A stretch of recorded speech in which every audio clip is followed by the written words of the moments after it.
Welcome to RUSA Center for Advanced Sensor Technology of Dr. Babasaheb Ambedkar Marathwada University, Aurangabad, India. Please.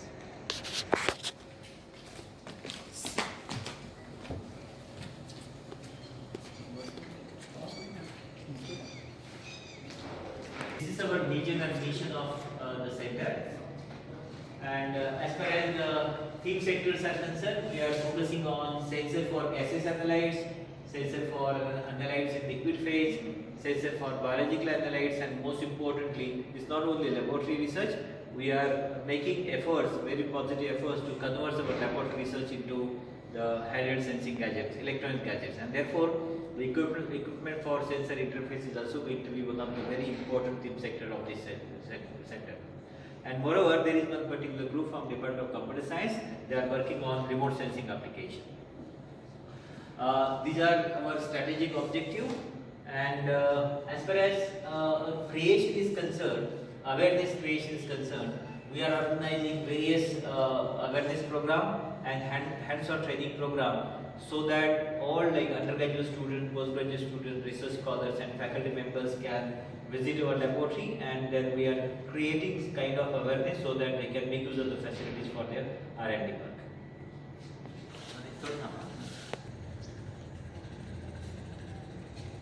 Four different laboratory enclaves in the RUSA Center: fabrication laboratory, process laboratory, sophisticated characterization laboratory, and microfabrication laboratory. Let me take you to the first laboratory, fabrication laboratory. To begin with, I will request my research scholar to show all the facilities which we are having in this fabrication laboratory.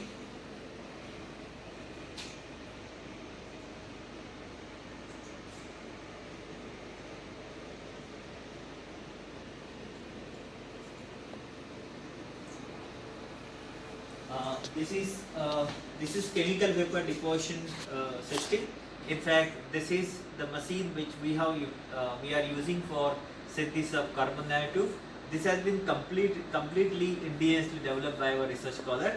What we did, we bought only this furnace, and rest of the integration we have done here, so that whatever changes it will be needed in due course of time while synthesizing the various materials, that can be easily done. Mainly, the main purpose of this machine is to grow single wall carbon. Then we have got three different electrochemical workstations.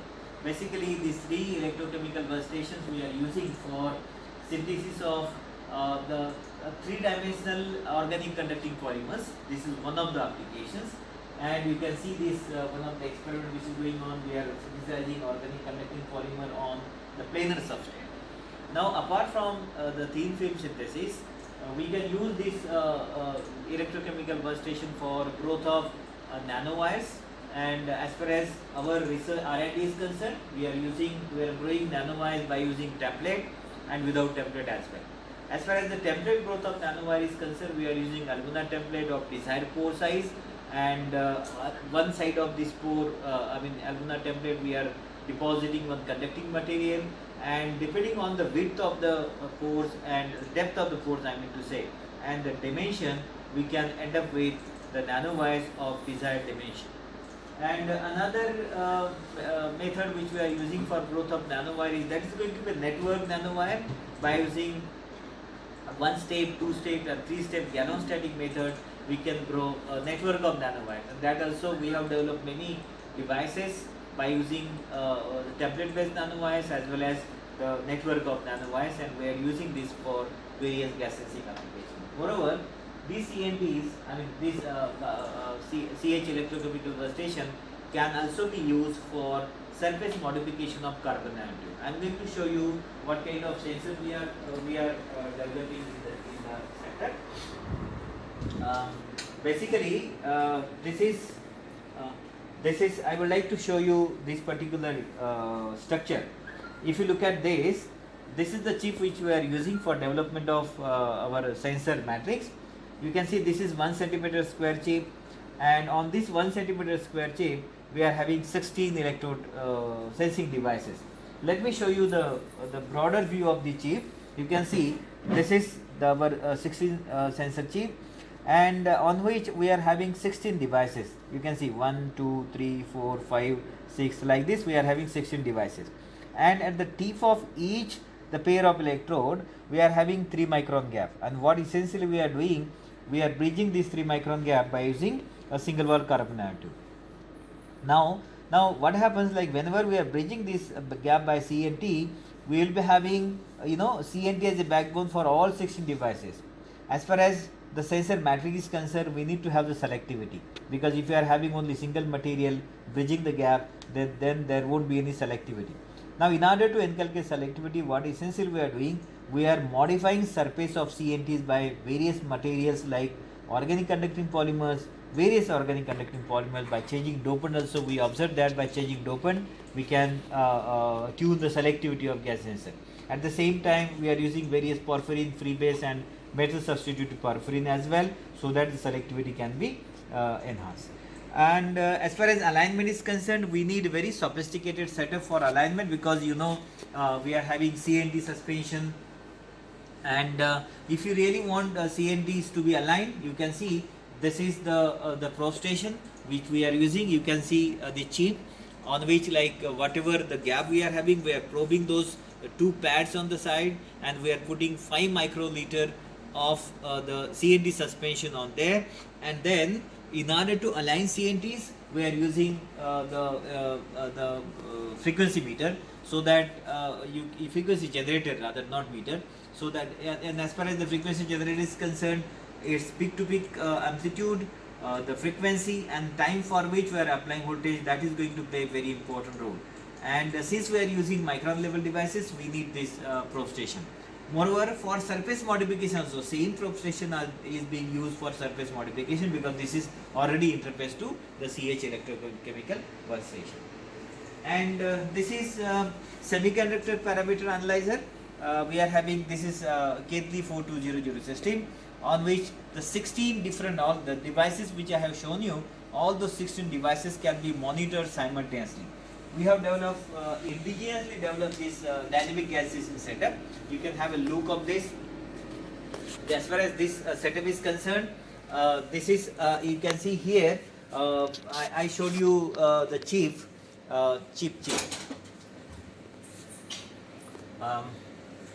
You can see this.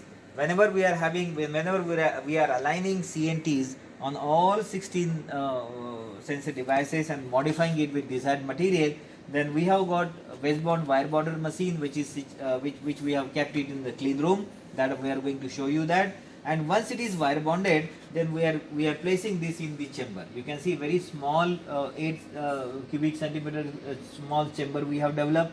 And once it is there, it has been interfaced. Like you can see, we need to close it. We are having 2 different MFC. One MFC mass flow controller will take care of dry air. We have kept the dry air cylinder outside the room.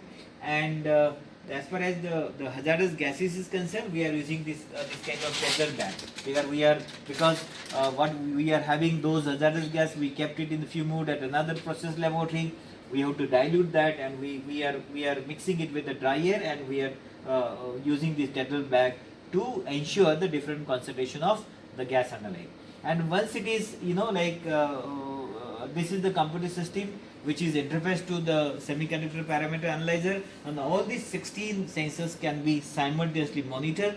Moreover, like what essentially we are doing during optimization, we are using, we are modifying all those 16 devices, CNTs rather, in all 16 devices by single material, so that in one shot we can optimize that parameter, all the parameter for response time, recovery time, and all other sensing parameters. So this is what the gas sensing setup is all about. And now I will request my research scholar to demonstrate you the another machine which is being used for the measurement of surface area. So this is BET surface area analysis instrument. So this instrument mainly composed of 2 parts. One is degassing unit and second is main instrument. So this is the degassing unit. The degassing unit is mainly due to the remove the moisture from the sample. So depending on the sample, temperature and time can be varied. Now let's come to the main instrument.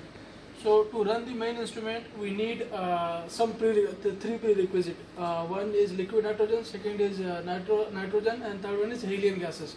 So liquid nitrogen is specially useful for low temperature measurement, and helium is for to fill up the dead volume in the cell, and nitrogen is for measurement, adsorption, dispersion, isotherms. So once we measure that BET surface area characterization of the sample, we can measure the pore size, pore volume, BET specific surface area. So once we measure the pore size, so we will come to know that what type of material we have. For example, if we have pore size between 2 to 50 nanometer, so that material comes under mesoporous.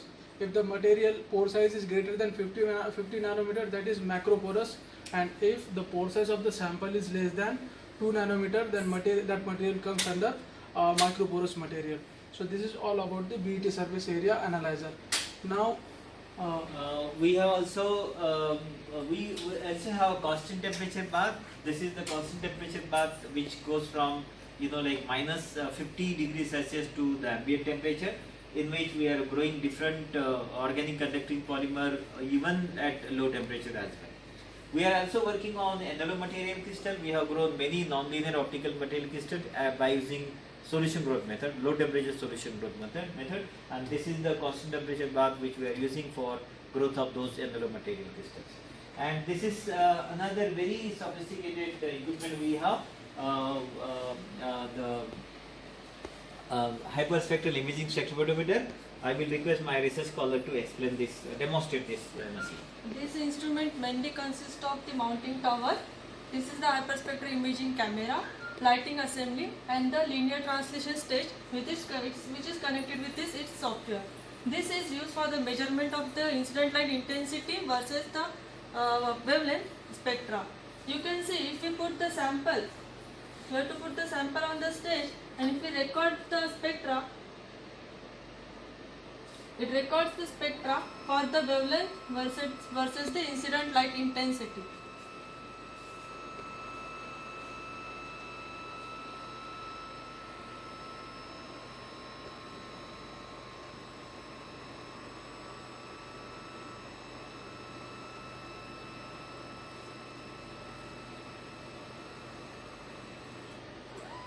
Wherever you put the cursor, you can see the changes in the spectral image, and this is used for the application of the target identification and the seed visibility.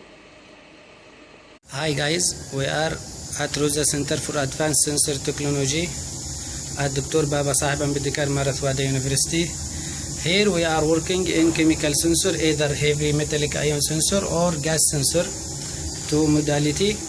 So after determine which material that we will work with, the starting point for our work starts from process lab. In our process lab, we have many instruments that help us to carry out our experimental, starting with micro balance to take a proper weight of our material.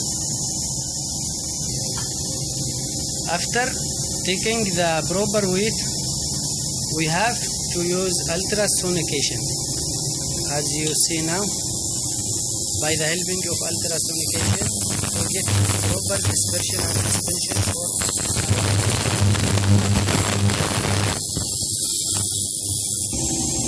After that, we use magnetic stirrer to carry out whole experiment to get a proper reaction between the composite of our material by doping or oxidation. We carry out our experiment inside view mode.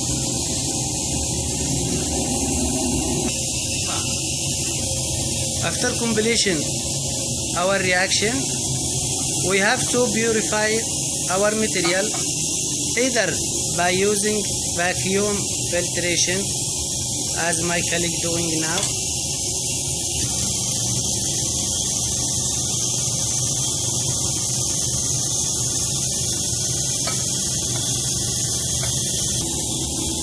by using that vacuum filtration, or we can use centrifuge machine. As you see here, we have two type of centrifuging machine. This one have big capacity, 24 knobs with 10 ml capacity for each knob with 44,000 speed, or small quantity with high speed around 20,000 RPM. After purification the material, we have to dry our material by the helping of oven, vacuum oven with adjustable temperature. This oven we can use it even as a dry instrument, or sometimes we use it as to carry out the reaction. Here we have our stock chemical powder materials. This fume hood to absorb the gases that introduced during the experiment. Here we have that liquid chemical material. Here in a fume hood we have also the gases that we have to sense in our lab. Our process lab, it has large capacity of research scholar. As you see, different benches for researchers. They can work easily in our lab. As you see here, we have also that distillation instrument. Now let us visit sophisticated characterization laboratory. Please come.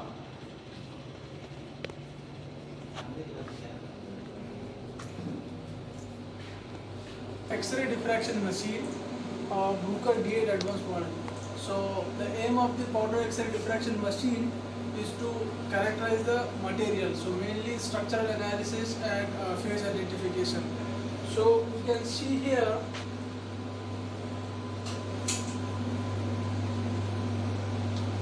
this is a vertical circular goniometer mounted on primary side and secondary side. On primary side, this is the copper tube mounted with 0.6 mm solar slit. This middle one is the sample stage and this secondary stage. So secondary stage mainly consists of optics for powder characterization and LIMSA XC detector.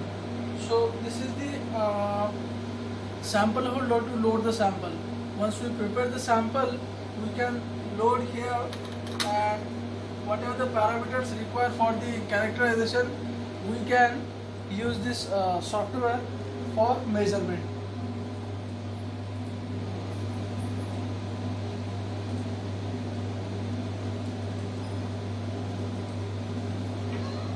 So initially, once the software is open, then we have to action of X-ray diffraction machine.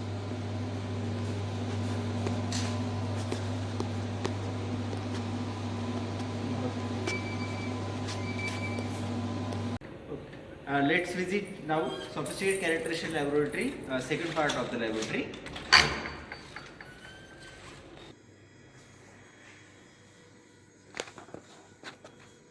For material characterization, we need to characterize the materials with various characterization techniques. Like structural characterization will be done by XRD. For morphological characterization can be done by SEM, TEM, FESEM, or this atomic force microscope. Visibly we can see the materials up to few microns only by our naked eyes, but beyond that we have to use this sophisticated instruments, and this is the atomic force microscope. The name suggests that atomic means we can see the single atom also with this instrument.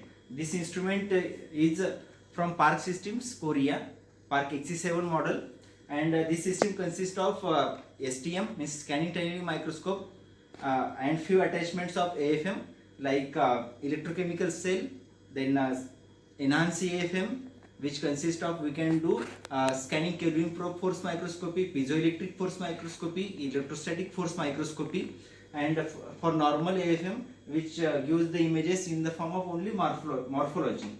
For measurement we need to prepare the sample like this. This sample is consist of means this is the glass slide where we have drop casted the material, powder material, Also we can keep the samples as it is of certain devices as well as some materials or pallets inside the AFM. And the AFM consists of various parts. This is the acoustic isolation vibration chamber, in which it reduces the acoustic noise and it does not interrupt the sample scanning. And it consists of various parts. This is the optical microscope. It helps to maintain the sample and the cantilever distance. And this is the head, and on this top there is the cantilever is loaded. Cantilever is the main part of the AFM, and this is the stage. And after after loading the sample here, then we have to close the chamber and to reduce the acoustic isolation vibrations. And after acquiring the data, we are getting this type of images. This is the this scan area is 3 micron by 3 micron. Our scanner is 10 micron by 10 micron, means maximum we can scan up to 10 micron by 10 micron area. Here we have scanned this sample with 3 by 3 micron, and after processing this data, this is the line profile. Here we can see the up and downs of the samples. Here we can see the on this also. If we want to measure the distance from this up and downs, we can see here the on x-axis the distance is 0.117 micrometers, means 117 nanometer distance. Means here we can see here 3D images of the sample. We can see the 3D images like this. We can process the samples with various colors. You can see the changes in the colors. Actually this image is the virtual image. This is not an actual image like a microscope. This is the virtual image which is recorded with the help of this cantilever. The cantilever scans the sample, and when cantilever there are atomic forces, interatomic forces, they are responsible for the scanning of the sample. And on this top of the cantilever there is the laser which falls on the cantilever and then reflected back, and it gives the motions of the cantilever. It generates the images, and that images we are getting like this data, and we have to analyze the images, and we will get the surface area and various morphological information through this instrument. After morphological characterization, we have to characterize our materials with actually our chemical composition. Whatever the material we want to synthesize, that is actually prepared or not. For that purpose, we have to characterize the material with various spectroscopic characterization techniques. Like this is the FTIR, Fourier Transparent Infrared Spectroscopy. This instrument is from Bruker Alpha model, and this instrument has various types. One is transmission geometry as well as ATR. This setup is this hardware we have attached here. It is in ATR mode. ATR means attenuated total reflection mode, in which the incident interferogram signals come from the inside and it falls on the sample. Here we have to load the sample. This is the crystal where we have to this crystal is made up of zinc selenide material, and it has a range from 500 to 4000 centimeter inverse. Here we have to load the sample, means any type of sample we can load here, thin film, liquid or powder sample or pallet also. Then we have to measure the spectra, and after measurement we will get this type of spectra, and we can convert this spectra in absorbance as well as transmittance. And in peak, this is now in transmittance mode, and this is the peak picking. Here we can see the various peak positions, and on this peak position, from this peak position we can analyze the which type of or which functional groups are present there after analyzing the data, and we can predict the structure chemical composition of the sample. And this is about the functional group. Now when we are talking about the electronic transition of the materials or electronic structure, means electronic state of the material, then we have to characterize the material with UV visible spectrophotometer. This is the UV visible spectrophotometer, JASCO V750 model, and from the UV visible spectrophotometer we have a range from 190 nanometer to 900 nanometer. And here we can see one of the sample we have recorded data here. Here we can see the absorbance peak position is here, and this is the after that there is no absorbance of the light through the sample, and we have to load the sample. One is the reference sample we have to load here, and the actual sample we have to load in this window. This is the 2 beam visible spectrophotometer. For the measurement we have to close the chamber and we have to record the data in the dark because visible light can also interfere this spectra. After analyzing this data, we can get the information about the band gap of the materials, then their absorbance, their spectroscopic electronic structure or electronic transition state we can get from this visible spectrophotometer. Welcome to all of you in clean room class 10,000. This is the entrance.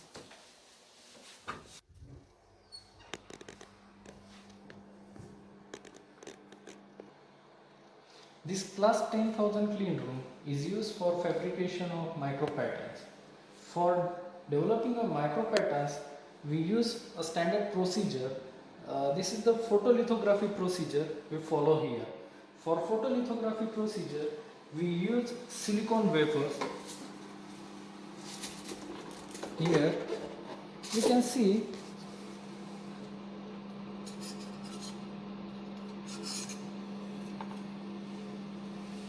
a silicon wafer which is coated with SiO2 layer. On this silicon wafer, we use photoresist material which may be positive or negative, which is coated by using spin coater. After coating photoresist material on our wafer, we use this wafer in mask aligner. Mask aligner is used for transfer the micro patterns in our wafer by using UV. Here we can see a mask which is the interdigitate electrode mask. After UV exposure, the pattern has transferred on our wafer.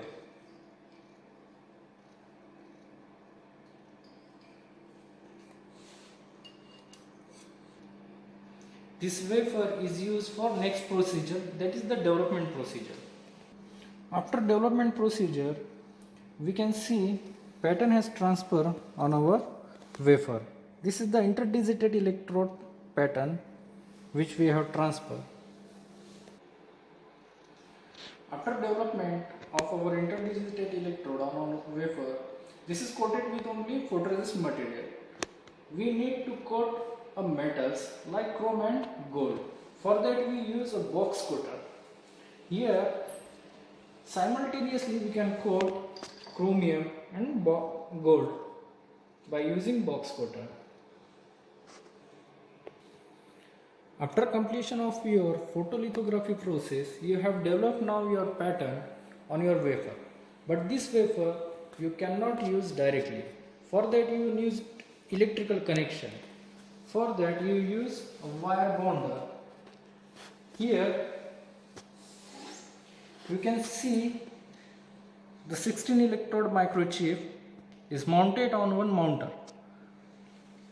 By using ultrasonic power, you make electrical connections.